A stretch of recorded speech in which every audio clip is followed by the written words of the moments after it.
ध्यान देने वाला विषय है।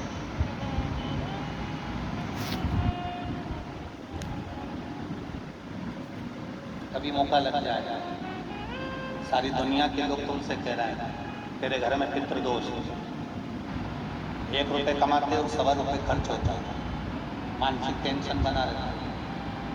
घर में एक व्यक्ति बीमार है, ठीक हुआ, दूसरा बीमार पड़ गया, दूसरा ठीक हुआ, तीसरा बीमार पड़ गया, तीसरा ठीक हुआ, चौथा बीमार पड़ गया। मतलब कहीं ना कहीं पितृ का भाव, पितृदोष का बन रहा है। किसी ने कहा तुमसे कि तेरे यहाँ पितृदोष है, तूने ब्राह्मण को भोजन करा दिया, पिंडदान करा दिया, तर्पण करा दिया, तिलांजलि करा दी, गया जी का श्राद्ध कर दिया, हरिद्वार चली गई, वहां पिंडदान करवा दिया, ब्राह्मण भोज करवा दिया, तिथि पर भोजन करवा दिया, सब कुछ करवा के दे दिया। अब एक काम और करके दे, एक काम और करके देख लो।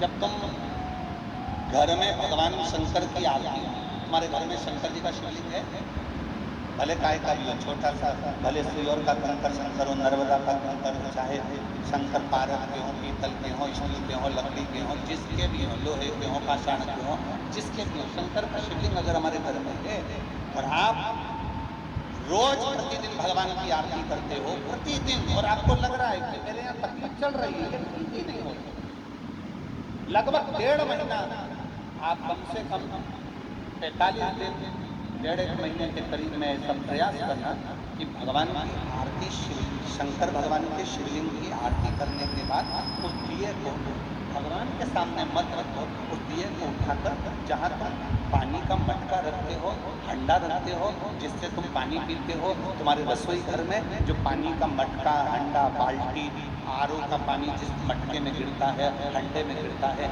जिसको हमारे यहाँ पितरों का स्थान कहते हैं, उस स्थान पर, उस मटके के पास में, उस हंडे के पास में, उस बाल्टी के पास में, जहाँ रसोई घर में पानी रखते हो, उस रसोई घर में पानी जहाँ रखते हो, उसके पास में उस दिए को भगवान के सामने नहीं रखना, आरती उतारने के बाद उस दिए को ले जाकर सीधे परिंदे के पास में, उस हंडे के पास में, मटके के पास में उसको रखो। केवल 1.5 महीना कर देखना। 1.5 महीने के बाद तुम्हें मालूम पड़ेगा कि हम वापिस उन्नति की सीढ़ी पर चढ़ना प्रारंभ कर दिए, हमें फल मिलना है। अब तुम्हें ना कहीं जाना है, ना कहीं आना है, ना कोई खर्चा है। खर्चा है क्या?